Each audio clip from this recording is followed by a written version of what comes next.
ఈ చాప్టర్‌కి ఏ టైటిల్ పెడితే బావుంటుంది అని ఆలోచించినప్పుడు, ఈ చాప్టర్‌లో యాక్చువల్‌గా చాలా సంగతులు జరుగుతాయి. అబ్రహాముకు, అబీమెలెకుకు మధ్యన ఒక ప్రమాణం జరుగుతుంది. ట్రీటీ ఆఫ్ బెర్షెబా అనేసి. హాగరు ఇంట్లోంచి పంపివేయబడుతుంది. కానీ దేవుడు ఆ చిన్నవానికి తోడై ఉండెను అని ఇష్మాయేలు గురించి మనకొక వాగ్దానం కనిపిస్తుంది. అంతేకాకుండా ఏ శారమ్మ అయితే తన భర్తను ఇంకొక ఆడదానితో పొమ్మనిందో, అదే శారమ్మ ఈ అధ్యాయంలో తన దాసిని ఇంట్లోంచి వెళ్ళగొట్టే విధంగా తన భర్తకు చెప్తుంది.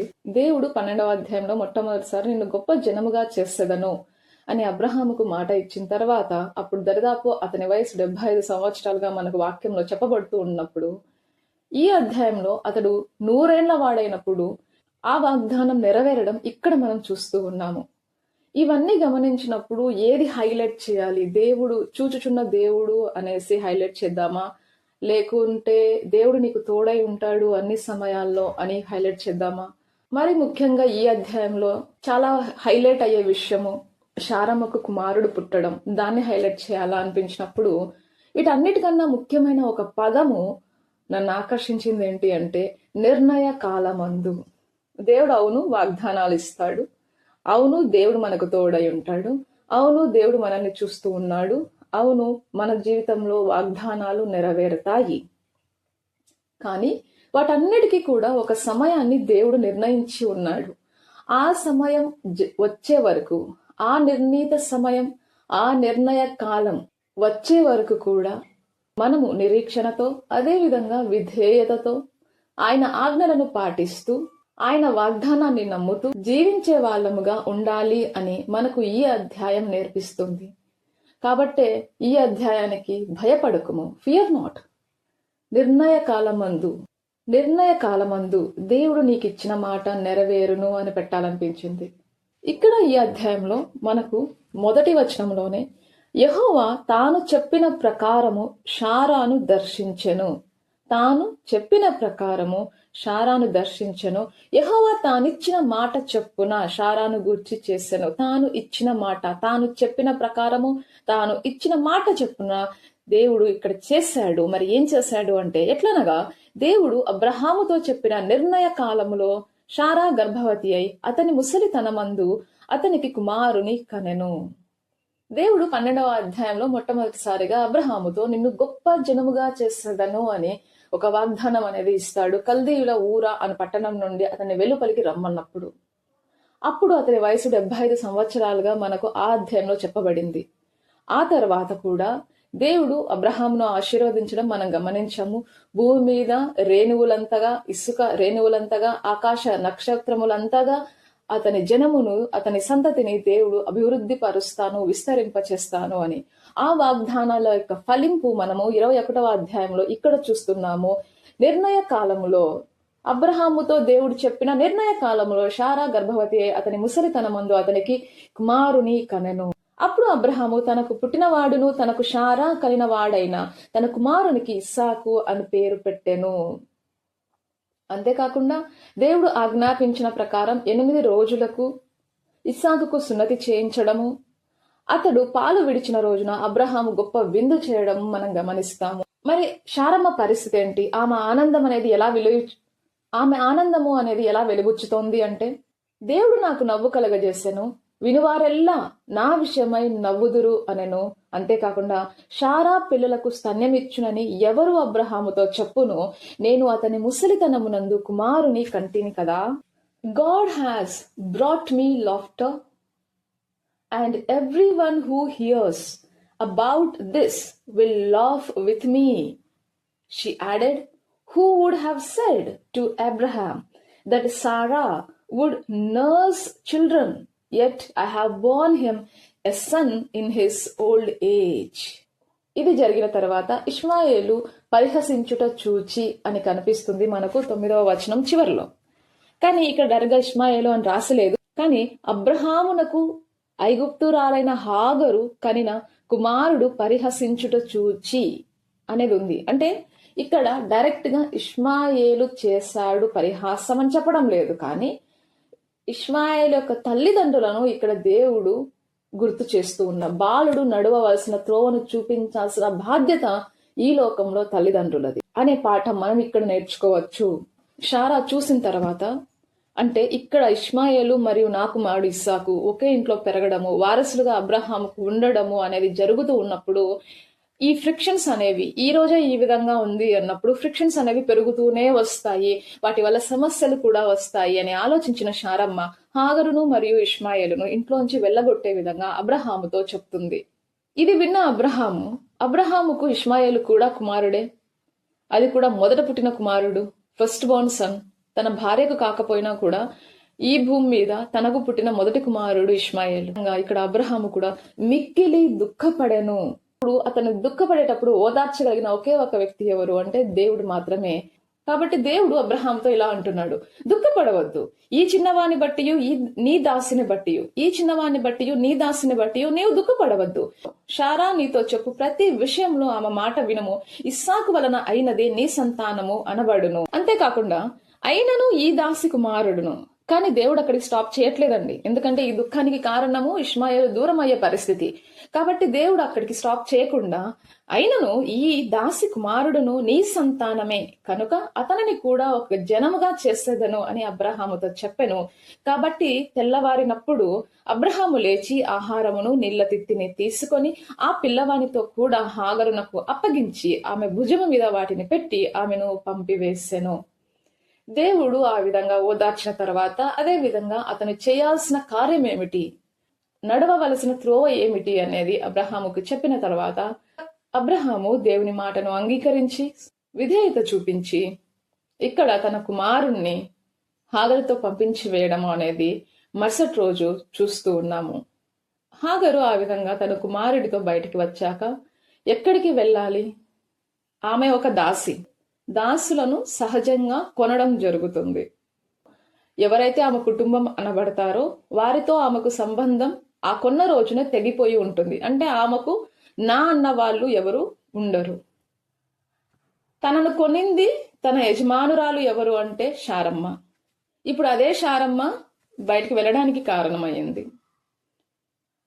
తన కుమారుడి యొక్క తండ్రి అబ్రహాము, కానీ అతడు తన భార్య మాట విని ఈ విధంగా ఆమెను పంపించి వేశాడు.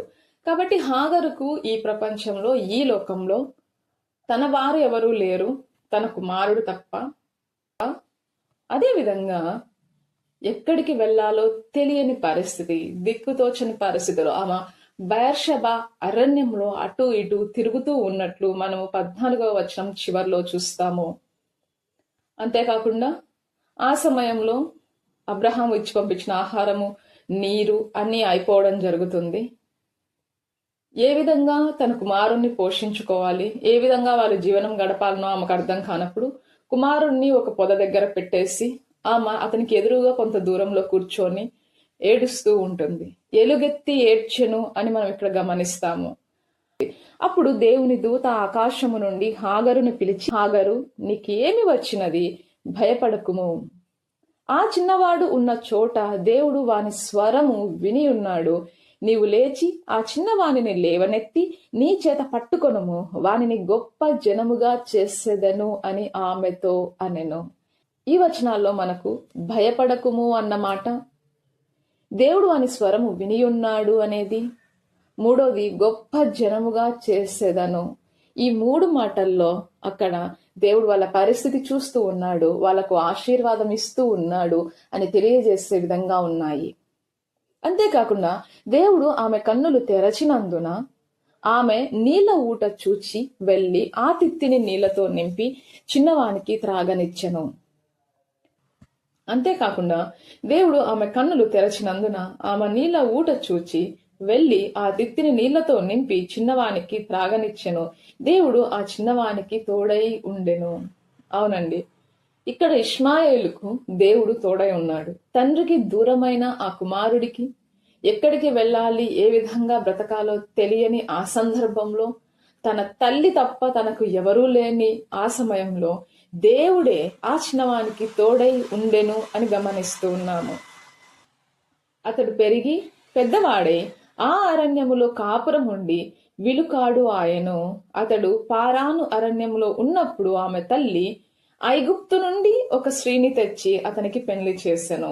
హాగరు కూడా ఐగుప్తీయురాలే కాబట్టి ఆమె తీసుకొచ్చుకున్న కోడలు కూడా ఒక ఐగుప్తు దేశం నుండి తీసుకుని వచ్చి అతనికి పెండ్లి చేస్తుంది. ఆ తర్వాత అబీమెలెకుకు మరియు అబ్రహాముకు మధ్యన జరిగిన సంభాషణ, ఒక సంఘటన అనేది మనకు కనిపిస్తూ ఉంటుంది.